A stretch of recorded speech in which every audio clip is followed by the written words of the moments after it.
And now, stay tuned for the mystery program that is unique among all mystery programs. Because even when you know who's guilty, you always receive a startling surprise at the final curtain. In the Signal Oil program, The Whistler.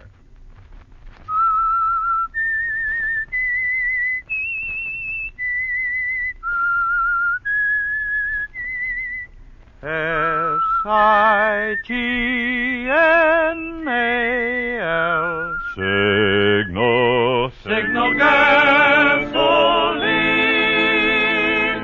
Signal, the famous Go Farther gasoline, invites you to sit back and enjoy another strange story by The Whistler. For extra driving pleasure, the signal to look for is the yellow and black circle sign that identifies Signal service stations from Canada to Mexico. And for Sunday evening listening pleasure, the signal to listen for is this whistle that identifies the Signal Oil program, The Whistler.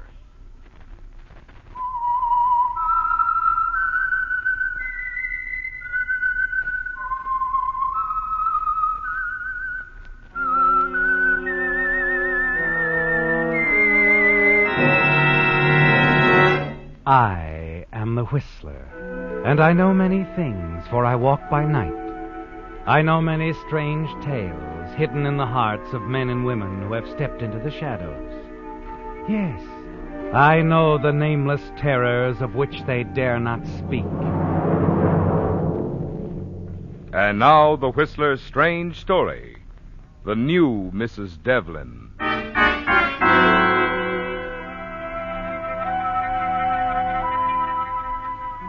Darkness had fallen over the Monterey coast as Kenneth Devlin turned the convertible off the highway, swung the car around in a half arc, and then backed it into the dense shadows, and turned off the motor. As he sat there in the darkness waiting, his eyes never left the rambling two-story house. In the distance he could hear the pounding of the surf, and then suddenly close by another sound, the ringing of a telephone. Yes, Kenneth, your plan is working. You lean forward, see a figure move past the lighted kitchen window. Then another light winks on, and you step out of the car and run toward the house. You pause at the back door for a moment, and then quietly slip inside. All right, Miss Laurel, but you'd better get a pencil and write this down. You have one? Fine. You stop Remember at the foot now, of the this stairs, is a don't recipe you, for Kenneth? 6, Miss Laurel. Listen to your That's housekeeper, right. Frida, as she talks What? on the telephone. Yes. Then you Yes, hurry fine. upstairs to your Now, wife's if room. you're ready. Push the door open slowly. The room is dark and very quiet. There on the bed is your wife, Emily, her back turned. You approach the bedside table, uncork a small, flat bottle, pour half the contents into the glass of milk on the stand beside her bed. And then as you move away, your hand accidentally brushes against the music box. Quickly, you snap down the lid. Hold your breath for fear of waking her. Stand there for a full minute, not daring to move. Then you turn quietly and hurry out of the room and down the stairs. Now you simmer the scallops 5 minutes in a mixture of wine, salt, and cayenne. Am I going too fast for you, Miss Laurel? All right. Then you drain, reserving the liquid. That's right. Cook the onion in the butter until tender. Blend in the flour. Add the liquid drained from the scallops and cook. It's done, isn't it, Ken? No one even knew you were there. You've poisoned your wife, Emily, haven't you? And soon you'll be free to marry the beautiful Laurel.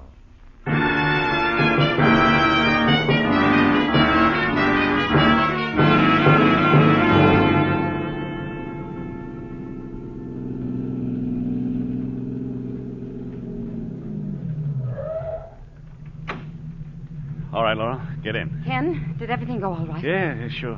Come on, let's go.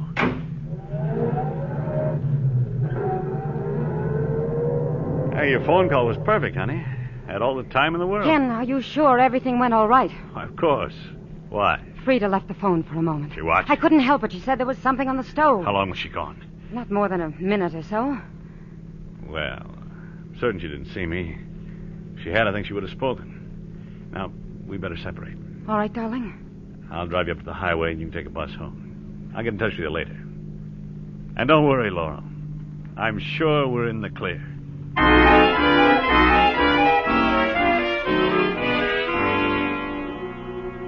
You drive around alone for a couple of hours.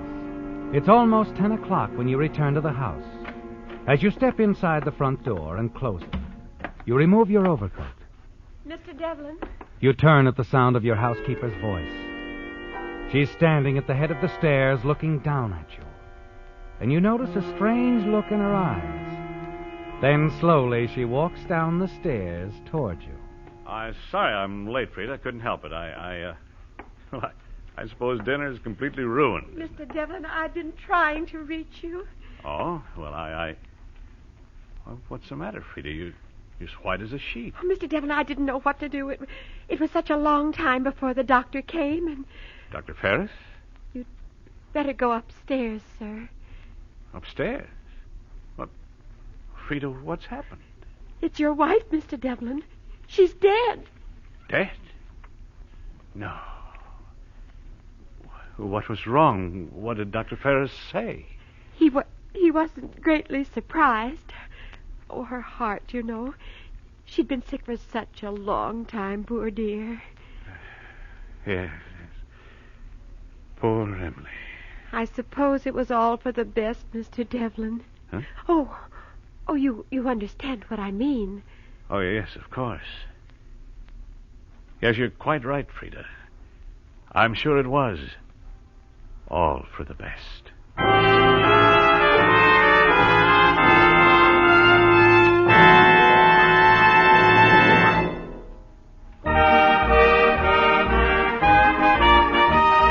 Tonight's $20 Signal gasoline book goes to Carl A. Truitt of San Francisco for this limerick.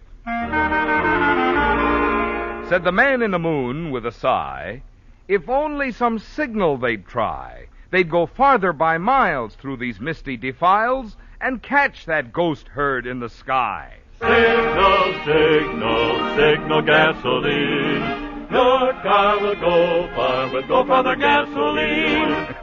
Well, even though catching that ghost herd in the sky isn't one of your ambitions, I'm sure you'll find plenty of use for the good mileage that has made Signal famous as the Go Farther gasoline.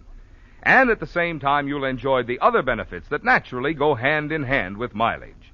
I'm talking about Signal's fast, cold weather starting, Signal's proud pickup, Signal's smooth, effortless power.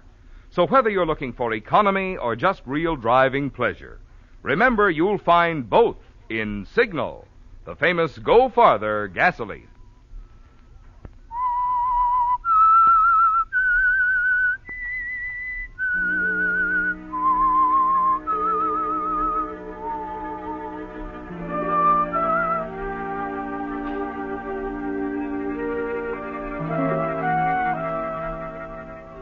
It's over, isn't it, Kenneth?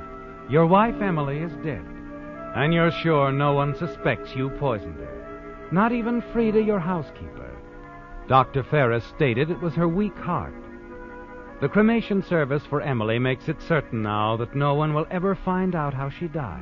And you're in the clear. Weeks and then months pass. And finally, in the fall, you marry Laurel. Bring her back to the house overlooking Monterey Bay. Now life is amusing, pleasantly exciting, isn't it, Kenneth? Yes. Laurel, Emily's wealth, the prizes you gambled for are yours at last. And you're immensely pleased with the way things have turned out. That is, for a while you are. And then gradually you begin to notice a change in Laurel, and it bothers you. There's something on her mind, isn't there, Kenneth? One night as you return from the office. Good evening, Mr. Devlin. Hello, Frida. Here, take these things, will you? You've been shopping again, sir. Indeed I have. Indeed I have. I put these things in the living room, sir. Dinner'll be ready in half an hour. Oh, dinner? Well, didn't Mrs. Devlin tell you we were going out tonight? She changed her mind, sir. Changed her mind, but... where is she? In the library. All right. Laurel? Oh, hello, Ken. Have a drink? Oh, thanks, no. What about the party tonight, honey? I thought you'd be all ready to go. I'm not going, Ken. You're not? But we can't. Why, Pete and George are my best friends. It's their wives. Whisper, whisper, whisper, always whispering in corners. Oh, now, look, honey, what would they be whispering about? Can't you guess? Can't you guess, Ken?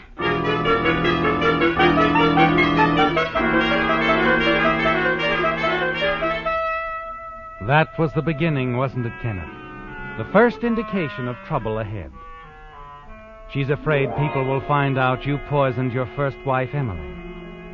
You find yourself becoming jittery, irritable. And there are unpleasant scenes that end only in driving you further apart. Then another evening in the library as you sit reading the newspaper. Ken, Yes? let's move away from here. Move? What on earth for?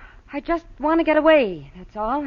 This house. Why? What's wrong with the house? I thought you liked It's just that, well, being alone here all day. Alone? Oh, Frida's here, isn't she?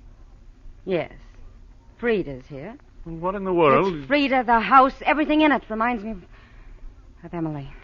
Oh, now, Laura. I can't help it. People are talking about us. They suspect us. Nonsense. It's just your imagination is working overtime. They don't know a thing, and they never will.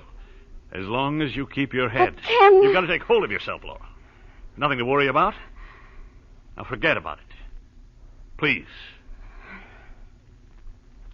All right. But about Frida, What about it? she's got to go. I just don't want her in this house. She watches everything I do, listens to my phone conversations. That's ridiculous. It's not ridiculous. She suspects us, Ken. Please, you've got to dismiss her. No, Laurel. Frida's staying. And that's final. I see. You feel sorry for her, don't you? Sorry? She's in love with you, of course. You know that. In love with me? Oh, don't be silly. I noticed it a long time ago, the way she looks at you. Even before Emily died, she was in love with you. Laurel, I tell you... The way it's she utter- follows you around, always doing things for you. Oh, it's all very clear, Ken. Tell me, are you in love with her? You're a fool, Laurel. A suspicious, frightened little fool. I'm going to bed. Good night.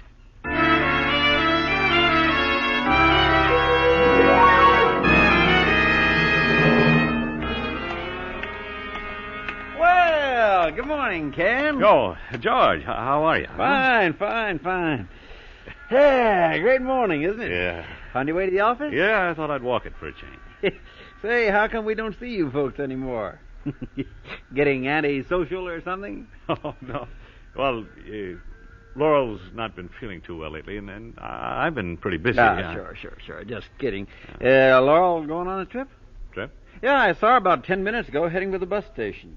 Laurel? Yeah, carrying a suitcase. Oh, yeah. She's going to visit a girlfriend of hers. I thought she was going to drive the car up. I guess she changed her mind. Yeah, well, maybe we can get together some night, huh? Play a little poker with the boys? I'll phone Pete. Yeah, sure. We'll do that. Excuse me, George. Excuse me. I'll have to go back to the house. I forgot something. Yeah, okay. See ya.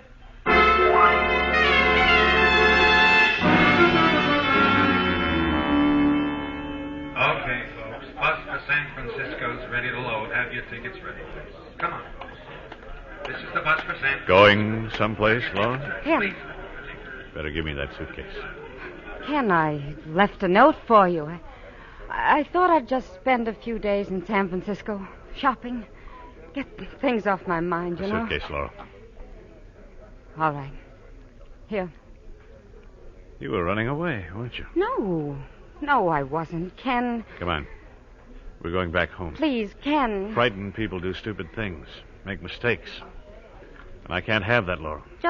Just a few days, Ken. I'll come back. No, I don't trust you. I don't trust you anymore.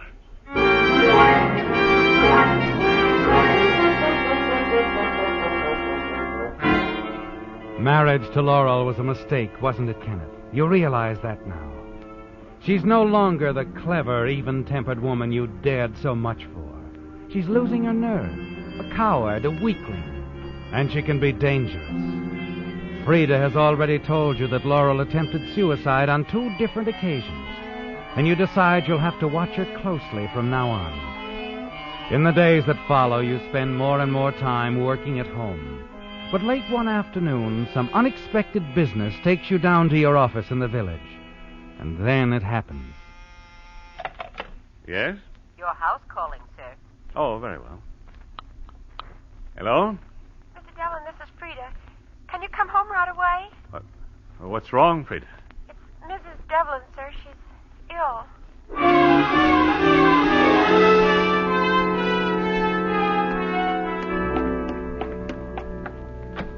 You'll just rest quietly, Mrs. Devlin, and take that medicine every half hour.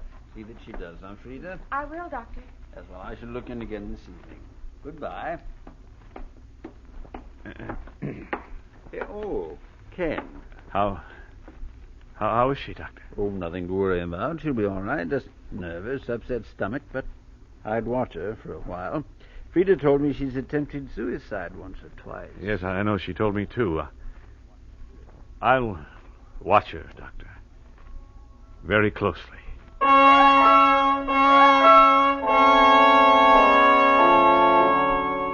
This gives you an idea, doesn't it, Ken? Suddenly you realize that if Laurel succeeded in an attempt at suicide, your worries would all be over. It's something to think about, isn't it? Laurel has become a serious threat. She might do anything, even go to the sheriff. The thought stays with you for the next few days, and then one evening it's Frida who helps you decide. I've been thinking, Mr. Devlin, I'd like to run up to Santa Cruz tomorrow. My sister's been asking me to visit with her. Well, why not, Frida? Yes, go ahead. Well, if you were going to be busy at the office tomorrow, I wouldn't want to leave Mrs. Devlin alone. You worry too much, Frida. I'll keep an eye on her.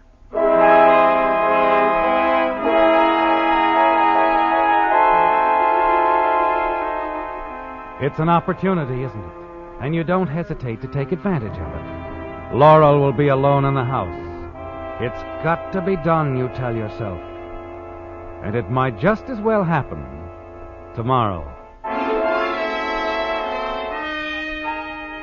Later that night in the attic room, you open an old trunk.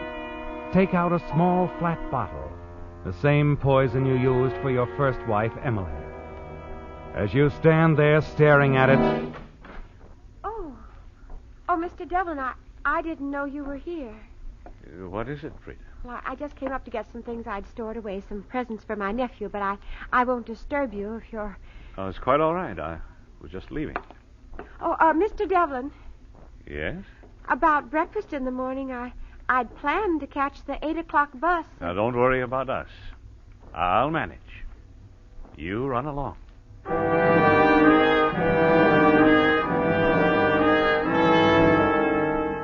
The following morning, as you see Frida leave the house, you hurry down to the kitchen, find the small cream pitcher in the refrigerator. You pour the rest of the poison into the cream, replace the pitcher on the refrigerator shelf, and an hour later, you're walking into your office. Oh, good morning, Mr. Devlin. I wasn't sure you'd be coming in today. Oh, morning, Miss Grant. Mr. Simmons called a few minutes ago. Wanted to remind you about looking at that Faraday land. Oh, yes, I forgot to call him. I'll do it right away.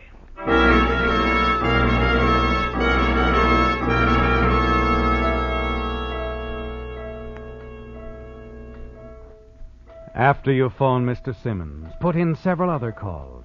You make a pretense of being quite busy, but your eyes keep wandering to the clock. 9:30. Laurel's waking up now.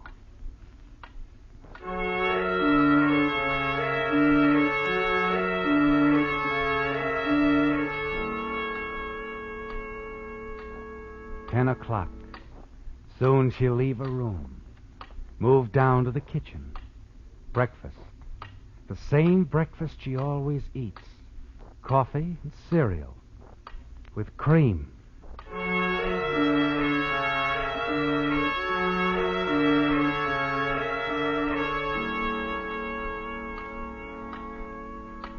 $11. And now you reach for the telephone. Yes, Mr. Devlin? Will you call my home, please? Yes, sir.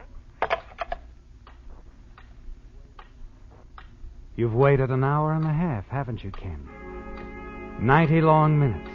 More than enough time for Laurel to dress and eat breakfast. The poison should take effect immediately. You get up from your desk, pace the office. It had to be done. There was no other way, was there, Ken? coldly, simply. First, Emily, because you wanted her money. Now, Laurel, because she threatened your security. And everything is once again in your favor.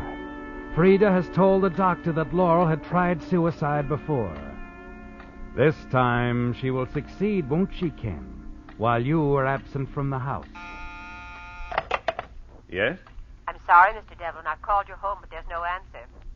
No answer? Oh, thank you. It's done, isn't it, Ken? You're certain Laurel is dead. You put away the papers you've been toying with, say a few words to your secretary, and hurry down the street to your car. As you slide in behind the wheel and reach for the ignition switch, your hand freezes in midair. The woman crossing the street. There's no mistaking the plaid sport coat, is there, Ken? It's Laurel. She's not dead. You watch her hurry along the other side of the street. Turn into the sheriff's office. Yes, the sheriff's office, Ken. Hiya, Ken. Right? Oh, George.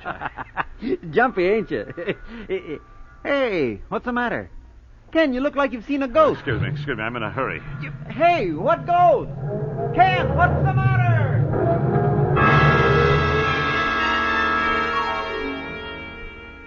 Laurel is going to tell the sheriff everything, isn't she, Ken? You're certain of that. And your only thought now is to get away. Back at the house, you hurry to the wall safe. Take out all the cash and put it in your pocket. You were smart to keep a few thousand at home, weren't you, Ken? Now, there's still a chance for you, isn't there? But you'll have to move fast. And then as you open the front door... Mr. Devlin, Frida. I didn't go to my sister's after all. Oh. Why not? I had no intention of going, really. What? Is she dead? Laurel, I mean. What are you talking about? You mean you didn't take advantage of my absence, Mr. Devlin? Dear me. I was certain you'd see to it that Laurel wouldn't fail in her next suicide attempt. Frida. Don't look so surprised. I've been expecting it. The way things were between you. Worrying about Emily and how she died. You know about that, too. Of course. Why didn't you go to the sheriff? Tell him. Tell him what? Emily died from her illness. Her heart just stopped, that's all. Nothing else. What? I saw you that night, Mr. Devlin, when I was talking on the telephone. I followed you upstairs, saw you drop the poison in the milk. Too bad you didn't know she was already dead. Already dead? Yes, she never got to touch the glass of milk. Why, Frida? Why didn't you tell me this before? I would have in time, I suppose. You see, when Emily died, I thought perhaps you'd notice me, that there'd be a new Mrs. Devlin. You mean... you? Yes, but you married Laurel. That took me by surprise. And I only wanted to hurt you, you and Laurel, to make you suffer. And she has suffered. Yes, she has. She must have if she tried suicide. Oh, no. She never tried to kill herself. But the doctor said... Well, you told me, I too. planned it that way because I thought it would help you if it were established in advance that she had suicidal tendencies, in case you decided you'd be better off without her. Oh, you don't know what you've done, Frida. You've ruined things. Laurel's at the sheriff's office right now telling him I poisoned Emily. I'm sure of it. Well, that's all right. I can tell him differently. Will you? On one condition. What's that? I love this house. I want it to be mine. Ours, Kenneth. I see. I want to be the next Mrs. Devlin. But Laurel... She doesn't love you, and you don't love her. She'll make your life miserable. You could send her away, divorce her. And if I do? I'll tell the sheriff the truth, and you'll be free. Well, if the sheriff's coming, you better make up your mind, Kenneth. Soon.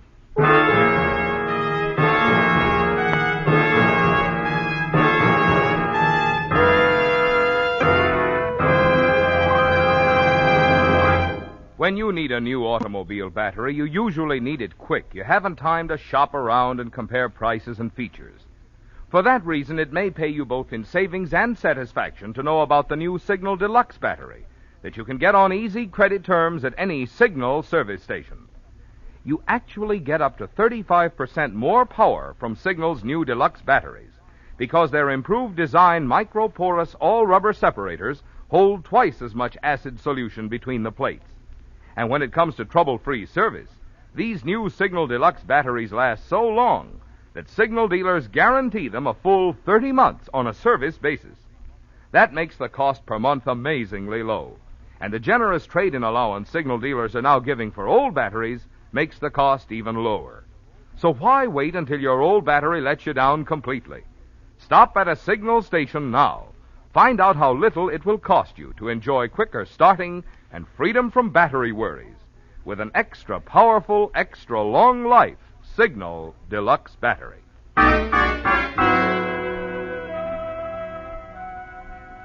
So you have a decision to make, Ken. You can reject Frida's demand and face a murder charge, or you can accept and be cleared of a crime you planned but really didn't commit. You move out to the patio alone to think, but your mind is already made up, isn't it? Yes, Frida's testimony will ensure your freedom, make certain you'll never again have to worry about Emily's death, and you'll return the favor by making Frida the next Mrs. Devlin.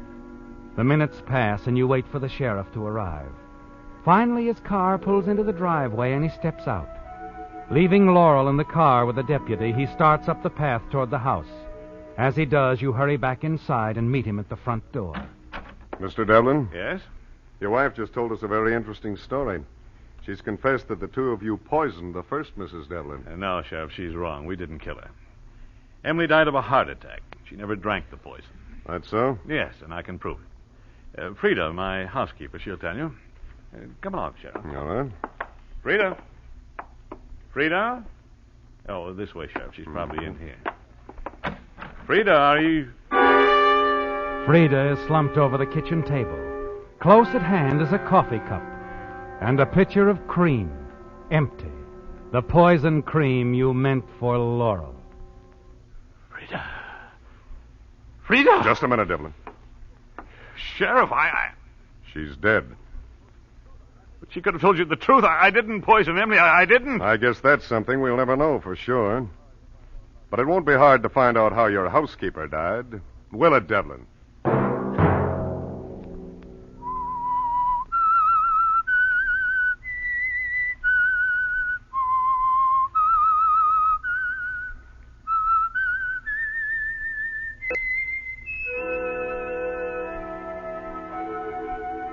Let that whistle be your signal for the Signal Oil program, The Whistler, each Sunday night at this same time. Remember, if you would like the fun of having your friends hear a limerick of yours on The Whistler, the address to which to send it is the Signal Oil Company, Los Angeles 55, California. All limericks become the property of the Signal Oil Company. Those selected for use on The Whistler will be chosen by our advertising representatives on the basis of humor, suitability, and originality. So, of course, they must be your own composition.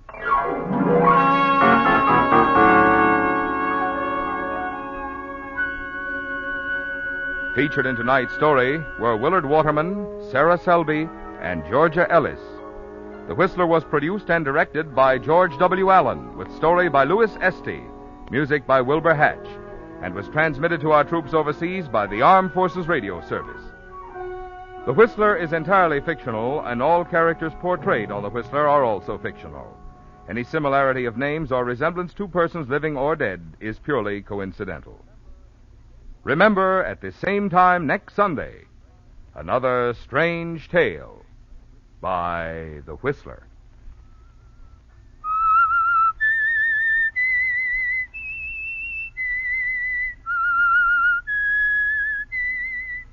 S-I-G-N-A-L Signal, Signal gasoline.